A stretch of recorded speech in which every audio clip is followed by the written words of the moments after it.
तुम्हें दर्द से प्रेम है, क्योंकि वही तुम्हें मैं की पहचान देता है। जिस दिन तुम उस पहचान से ऊब जाओगे, उसी दिन दुख गिर जाएगा। वह तब तक रहेगा जब तक तुम उसे अर्थ देते रहोगे। जैसे ही तुम समझोगे कि यह अर्थहीन है, वो समाप्त हो जाएगा।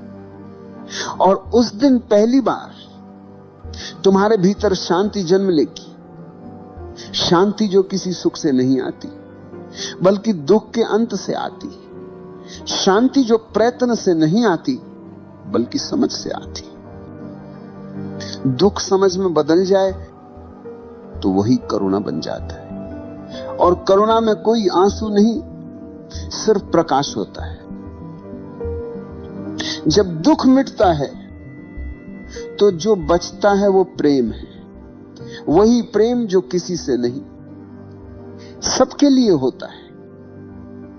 क्योंकि अब तुमने जाना, जो दर्द था वह तुम्हारे ही अंधेपन का गीत था। अब वो गीत मौन में बदल गया है।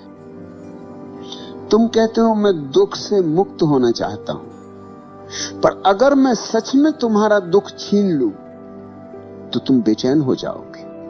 तुम कहोगे मेरा जीवन सूना हो गया।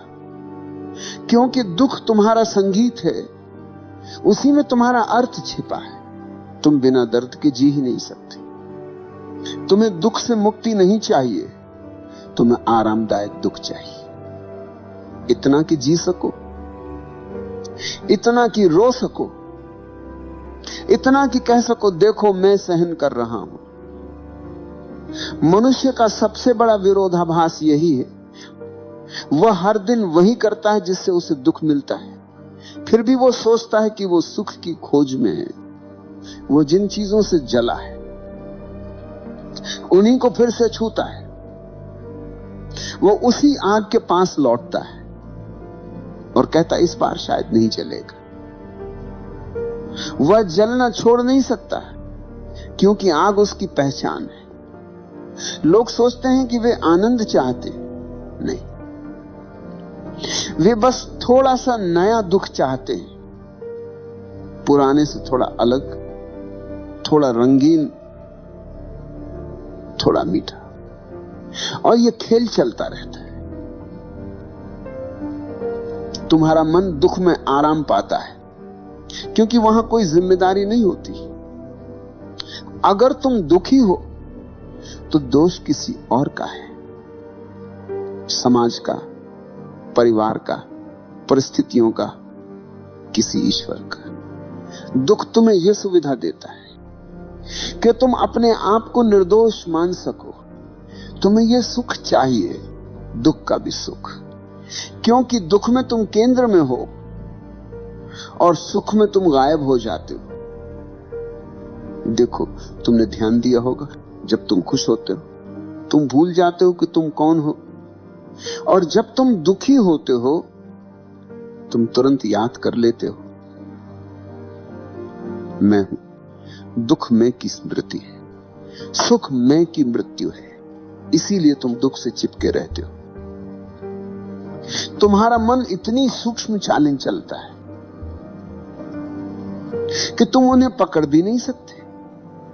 तुम कहते हो मैं दुख छोड़ दूंगा, और यह नया दुख बन जाता है, छोड़ने का संघर्ष।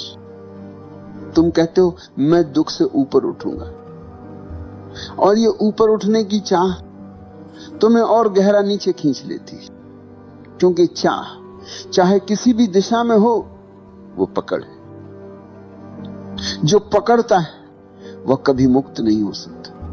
महावीर ने कहा, जहां इच्छा है वहां बंधन है। तुम्हें सुख की इच्छा हो या मुक्ति की, बंधन रहेगा, क्योंकि इच्छा हमेशा भविष्य में होती है, और जो भविष्य में है वो वर्तमान से अनुपस्थित है। तुम्हें लगता है कि तुम दुख से भाग रहे हो, पर तुम भागते दुख की ओर ही हो। हर बार जब तुम किसी चीज से भागते हो तो तुम उसे स्वीकार भी कर रहे हो। भागना स्वीकार का ही दूसरा नाम है। जो तुमसे डराता है वो तुम्हारा देवता बन जाता है। तुम उससे भागते नहीं, उसके चारों ओर घूमते रहते हो। तुम ध्यान देने लगते हो कि दुख तुम्हारे भीतर एक नशे की तरह बहता है। वो तुम्हें एक हल्का सा स्वाद देता है, जैसे कोई पुराना गीत जो बार बार दुखी कर देता है पर फिर भी अच्छा लगता है। तुम कहते हो दुख में भी कुछ सुंदरता है। हाँ है, क्योंकि दुख तुम्हें अहंकार देता है। तुम सोचते हो मैं पीड़ित हूं, और यह वाक्य तुम्हें महत्वपूर्ण बनाता है। तुम्हें वही चाहिए, महत्व। तुम्हें दुख नहीं चाहिए, तुम्हें उसका गौरव चाहिए। कभी किसी मां को देखो जो अपने बेटे को खो चुकी है। वो सालों तक उसी दुख में जीती रहती। वो कहती है मैं उसे भूल नहीं सकती। वो भूलना चाहती भी नहीं, क्योंकि अगर भूल जाए तो उस बेटे के साथ जुड़ा उसका अर्थ मिट जाएगा। दुख उसे जोड़ता है। भले ही वह कष्ट दे, वो पहचान देता है, और पहचान के लिए मनुष्य कुछ भी सह लेता है। ये दुख का गुण स्वरूप है। तुम्हें दुख इसलिए नहीं बांधता क्योंकि वो कष्ट देता है, बल्कि इसलिए बांधता है क्योंकि वो मैं को पुष्ट करता है। और मैं सबसे गहरी बीमारी, जो व्यक्ति ये देख लेता है उसका संघर्ष समाप्त हो जाता है। वो अब दुख से भागता नहीं उसे पकड़े रहता। वो देखता है ये सब चल रहा है, जैसे लहरें उठती हैं और गिर जाती। वह अब उन लहरों को रोकने की कोशिश नहीं करता, और तभी वो पहली बार शांत होता है। मनुष्य का सबसे बड़ा भ्रम यही है। वो सोचता है कि दुख को मिटाना चाहिए। नहीं, दुख को मिटाने की इच्छा सबसे सूक्ष्म दुख है। जो दुख को मिटाना चाहता है वह दुख को जीवित रखता है, क्योंकि इच्छा में ही दुख छिपा है। लाओ त्सु ने कहा था, जब मैं कुछ नहीं चाहता सब कुछ मेरे पास आ जाता है। इसी वाक्य में समूचा विरोधाभास छिपा है, क्योंकि जब चाह खत्म होती है तभी जीवन तुम्हारे भीतर भरता है। जब तुम कुछ पाना छोड़ देते हो तब तुम पाना शुरू करते हो। जब तुम दुख से भागना छोड़ देते हो तब तुम दुख से पार हो जाते हो। पर यह समझ मन से नहीं आती। मन तो हर बार नया तरीका ढूंढेगा। वो कहेगा अब मैं दुख से नहीं डरता, अब मैं दुख को स्वीकार करता हूं। और ये वाक्य भी धोखा है, क्योंकि जो कह रहा है वो अब भी वही मैं है,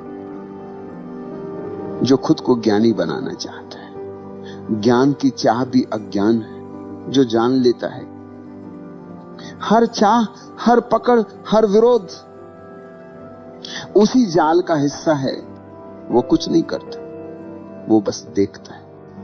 और देखना ही अंत है। ईसा मसीह जब सूली पर लटके थे तब उन्होंने कहा उन्हें क्षमा कर पिता, क्योंकि वे नहीं जानते कि वे क्या कर रहे हैं। ये दुख का ट्रांसेंडेंस था। दर्द था पर भीतर विरोध नहीं था। दर्द अपने शुद्ध रूप में प्रेम बन गया था। वह करुणा बन गया, क्योंकि जब कोई देखता है तो दर्द मिटता नहीं, उसका स्वभाव बदल जाता है।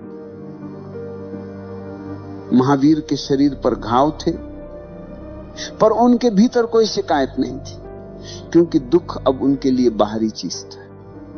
वो देख रहे थे, वो समझ रहे थे, और समझते ही दुख अपना जहर खो देता है। जो ये जान लेता है कि दुख से भागना असंभव है, वो उसे देखना शुरू करता है, और देखना ही मुक्ति है। तुम्हारा दर्द तुम्हारा कारागार नहीं है, वो तुम्हारा द्वार है। अगर तुम आंखें खोल सको जब तुम उसे देखते हो, तो पहली बार तुम्हें पता चलता है कि वो तुम्हारा शत्रु नहीं, तुम्हारा दर्पण है। वह दिखाता है कि कहां तुम अभी भी सो रहे हो। और जब ये दिख जाता है